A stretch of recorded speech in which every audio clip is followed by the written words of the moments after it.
कंठ में रख लो तो वहाँ से काम चलेगा। अंदर आत्मा में चला जाना चाहिए, शास्त्र के शब्द शास्त्रों का अर्क, तो वह काम करेगा। तो पुनः व्यक्ति वह भव्य है तो अपना कल्याण कर सकता है।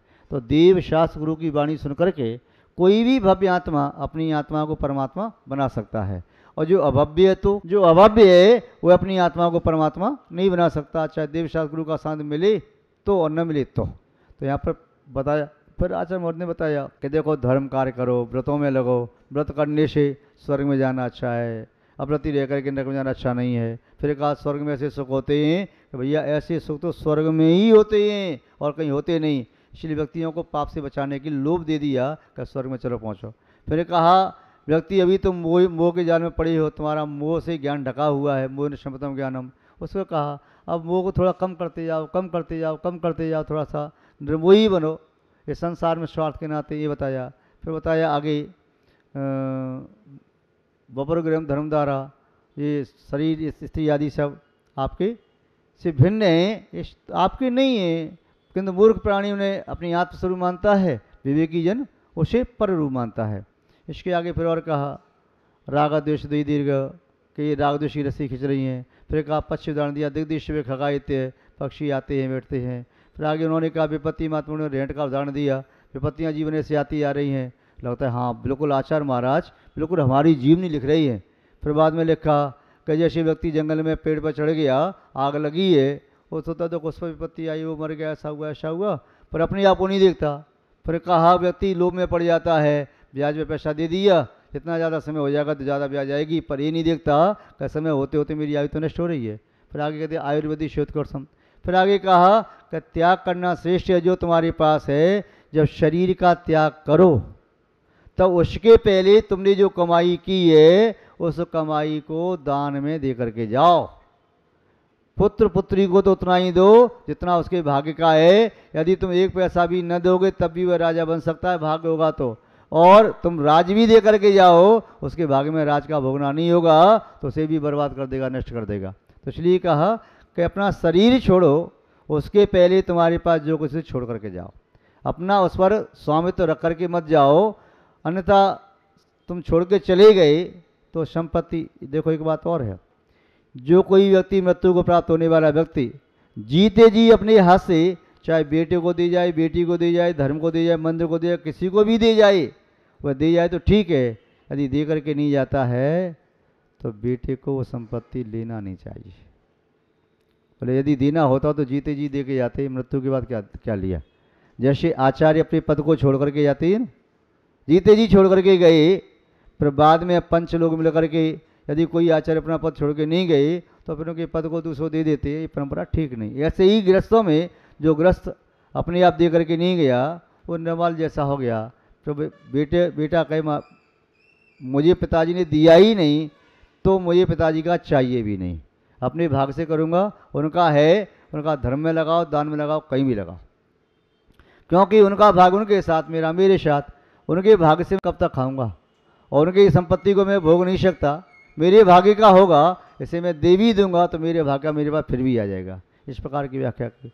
फिर बाद में कहा आरंभे तापकान प्राप्तान, ये संसार के विषय भोग तो आरंभ में संताप देने वाले हैं, भोगते होते तृप्ति नहीं होती, अंत में बड़ी कठिनाई से छूटते ही है, ये बात कही। फिर बाद में कहा भवंती प्राप्य संग, ये शरीर ऐसा शुचि है कि इसके संपर्क में आकर के पवित्र पदार्थ भी अपवित्र हो जाते हैं। ऐसी देखो कितनी अच्छी अच्छी व्याख्या की, बिल्कुल सरल शब्दों में कहा। और मैं समझता हूँ एक एक कार्य का आपके मस्तिष्क में बिल्कुल क्रमवार फीट होती चली आ रही है। अब यहाँ पर कह रही हैं 19वें श्लोक में कि देखो भैया तुम सामने देख रही हो, तुम्हारा शरीर है, दूसरे का शरीर है, यदि शरीर की सेवा में ही लगे रहोगे तो आत्मा की सेवा कब करोगे। तुम्हारे पास समय तो उतना ही है। यदि कोई विद्यार्थी 3 घंटे के समय में अपनी कॉपी पर लिखेगा तो वह स्वयं पास होगा 6 नंबर से। अपनी कॉपी पर न लिख करके दूसरों की कॉपी लेकर के लिखने लगेगा तो वह पास हो जाएगा, पर वो खुद फेल हो जाएगा। ऐसे ही आत्मा, यदि आत्मा का हित करती है इस जन्म में तो आत्मा का कल्याण होगा, और आत्मा शरीर का हित करती है तो शरीर को सुख शांति मिलेगी, शरीर को सुख सुविधा मिलेगी। किंतु ये शरीर को दी जाने वाली सुख सुविधाएं आत्मा के लिए दुविधाएं हैं। सुविधा नहीं है, दुविधा है। ये आत्मा कष्ट का अनुभव करती है, शरीर भले ही सुख का अनुभव करे। तो ये यहाँ पर बताया, यद जीव शिवोपकाराय तद्दीयशापकारकम। जो जीव का उपकार करता है वह देह का अपकार करता है, और जो देह का उपकार करता है जीव का अपकार करता है। देखो गुजरात में एक श्रेष्ठी थे, रत्नों के व्यापारी जौहरी रायचंद जी, नाम सुना आपने? रायचंद, उनके नाम से ग्रंथमाला भी चल रही है। उन्होंने अपनी संपत्ति को धर्म में लगाया। वो साधु नहीं बने, किंतु संवेगी श्रावक बनकर के रहे।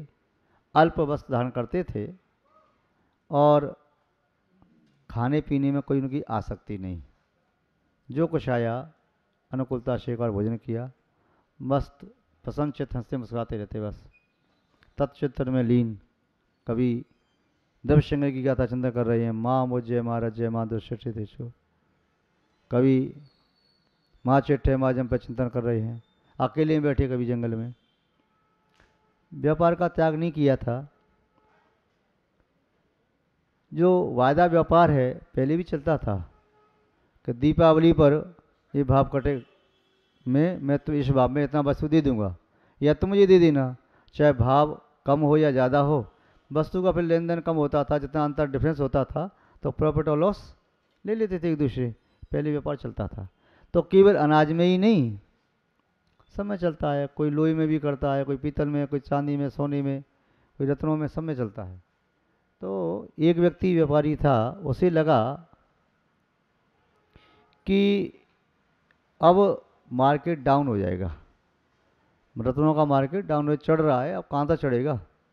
जैसे पहले आपके समय में 4-5 साल पहले चांदी पहुंच गई थी 70,000 रुपये किलो पर। बोले और आगे कहाँ चले, पहले 32 से 28 से चढ़ती चढ़ती 32 पहुंची, 35, 40, 45, 50, 60। बोले और कहाँ जाएगी, पुड़िया में रखी बेचेगा क्या। और वो 50 के ऊपर पहुंच गई, 55 पहुंच गई, 60 पहुंच गई। अरे अब कहाँ जाएगी, 62 पहुंची, 63 पहुंची, 65 पहुंची, और कहाँ जाएगी, अभी 70 से ऊपर पहुंच गई। तो ऐसे बढ़ता चला गया। तो कई बार बढ़ता है तो व्यक्ति उस तक कहाँ तक बढ़ेगा। कई बार कहना में कोई और वस्तु भी, सब्जी है, साग है, फल है, अनाज है, कोई चीज़ भाव इतने ऊँचे बढ़ जाते हैं कि जिसकी व्यक्ति उम्मीद नहीं कर सकता, इतनी महंगाई बहुत ज़्यादा हो गई। तो रत्नों के बारे में उसमें अपन सोचा बहुत महंगा बाजार चल रहा है, अब तो टूटेगा ही टूटेगा। उसने रायचंद से कांटेक्ट कर लिया, अनुबंध पत्र, कॉन्ट्रैक्ट लेटर होता है ना, उस पर दोनों साइन कर दिए कि इस तिथि को भाव ये रहेगा, इस भाव में मैं तुम्हारा माल नहीं, मैं तुमको माल दे दूंगा, इस भाव में मैं तुम्हें माल दे दूंगा। उसे भी उम्मीद ये थी कि वर्तमान के भाव से डाउन जाएगा तो वर्तमान भाव से कुछ पैसे डाउन करके इस भाव में आप मुझसे माल ले लेना। बोले ठीक है, सौदा पक्का। बोले वर्तमान का ये भाव है, वैसे कम में तू दे रहा है, मेरा तेरा सौदा पक्का। उसे लगा कि जैसे किसी चीज़ में 10-50 रुपये भी कम किए उसने, उसे लगता ये तो रत्नों का काम है, 100-200 हज़ार रुपये भी टूट सकते हैं, 10,000 लाख भी टूट सकते हैं। कॉन्ट्रैक्ट साइन हो गए।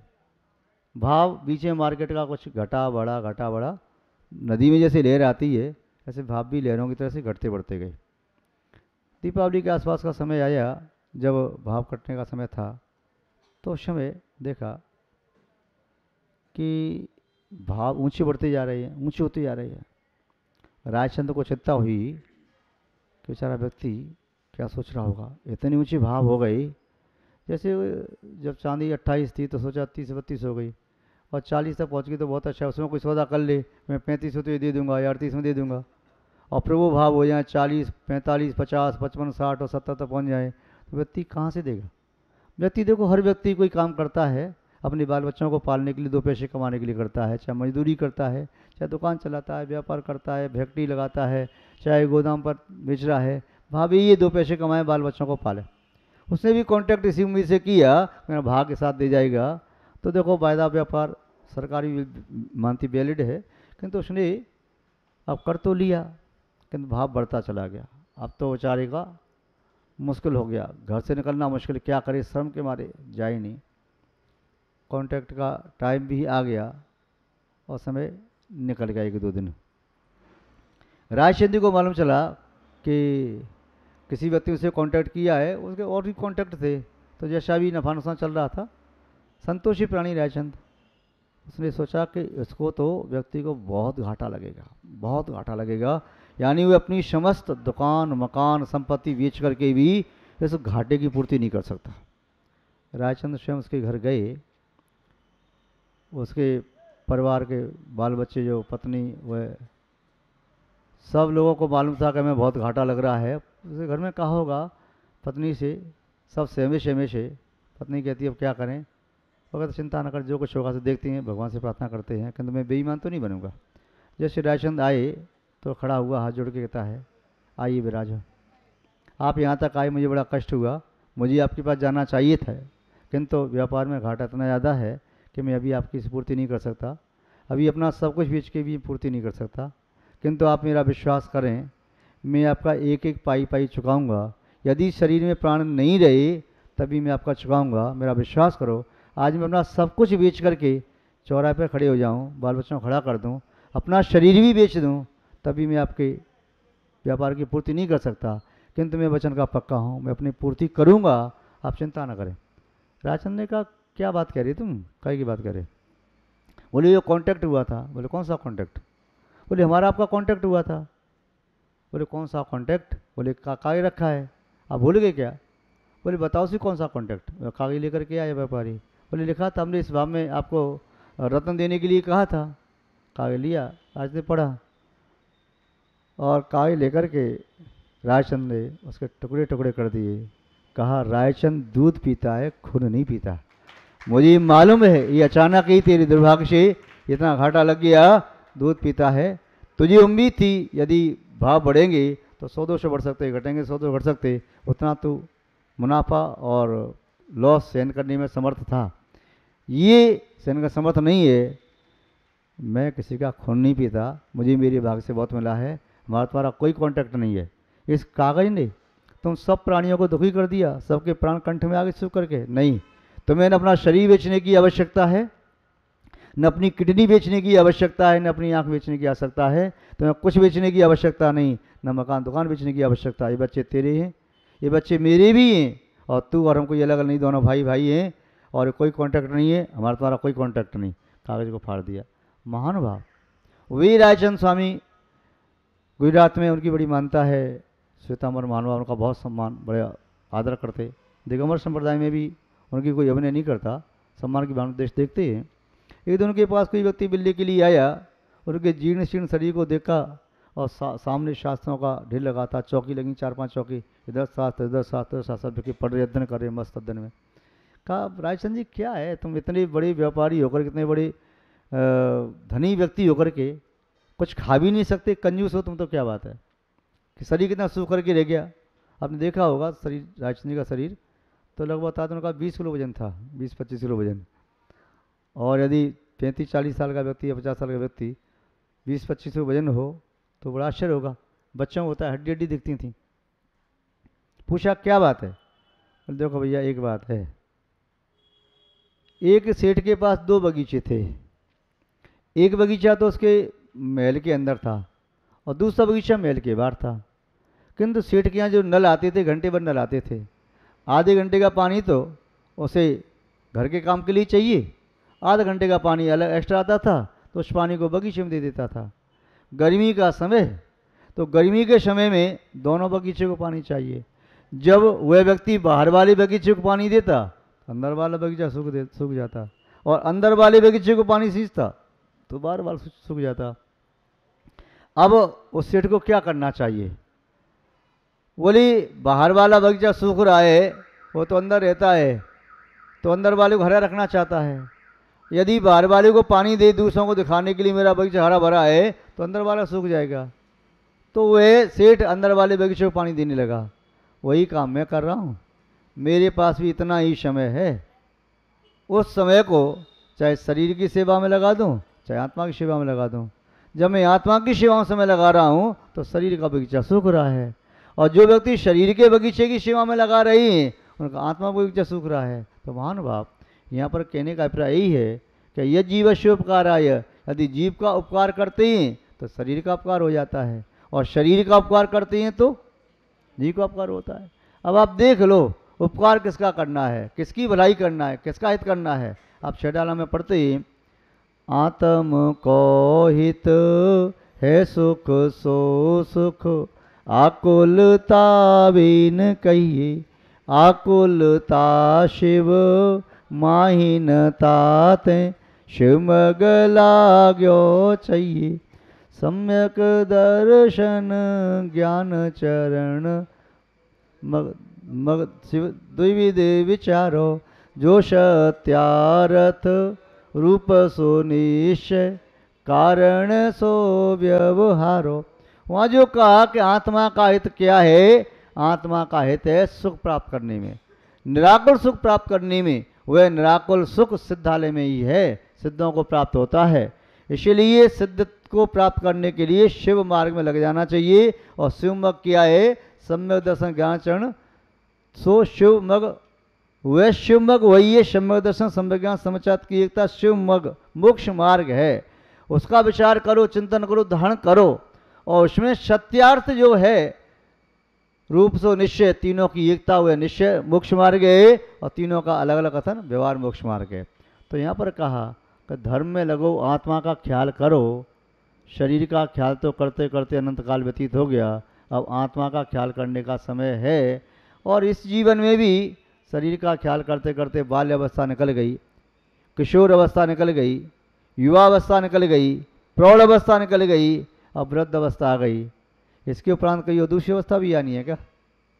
कब ख्याल करोगे? तो मृत्यु अवस्था ही आएगी। तो अभी भी यदि आत्मा का ख्याल न करें तो कब करें? तो जो व्यक्ति सुगति के पात्र होते हैं वे निस्संदेह चाहे बाल्य अवस्था, किशोर अवस्था, युवावस्था, प्रौढ़ अवस्था में यदि कल्याण न कर पाए तो कम से कम वृद्ध अवस्था में। अंत भला सो सब भला, या अंत में भी यदि आत्मा हित की बात सोची किसी ने, परमात्मा भक्ति में लग गया तो अंत में भी अपना कल्याण किया जा सकता है। और जो व्यक्ति पहले से लग जाए तब तो उसका तो कहना ही क्या है। तो महानुभाव यहाँ पर बताया कि आत्मा का कल्याण करो, आत्मा का हित करो, तो शरीर का अहित होता है तो होने दो। जैसे आपका मित्र आपसे मिलने के लिए आया घोड़े पर बैठ करके, तो आप अपने मित्र की खबर लेना तो भूल गए और घोड़े को सहलाने लगे, लिपट गए घोड़े के गले से और घोड़े को चारा पानी खिला रहे, सब खिला रहे। मित्र कहता है मैं तो भूखा मर गया, अब मुझे तो कुछ पूछ। अरे पहले ये बता तू कैसे आया? बोले घोड़े के माध्यम से आया। घोड़े के माध्यम से आया ना, तो घोड़े की सेवा फिर लग गया, नहला रहा है, धुला रहा है। वो मित्र बेचारा भूखा बैठा है, अरे भाई मैं मर जाऊंगा, तो किससे आया था? घोड़े से। यही तो ये लेके आए ना मेरे पास, तो जो तुझे लेके आया इसकी सेवा कर रहा। ऐसे ही हम संसारी प्राणी हैं कि जो हमारा मित्र, हमारी आत्मा, उसका तो ध्यान रख नहीं रही, और जिस पर सवारी करके हमारी आत्मा आई वो शरीर की सेवा में लगी है। तो शरीर की सेवा उतनी ही करो जितना आवश्यक है। घोड़े को ज़्यादा खिलाओ पिलाओगे तो बदमाशी करेगा,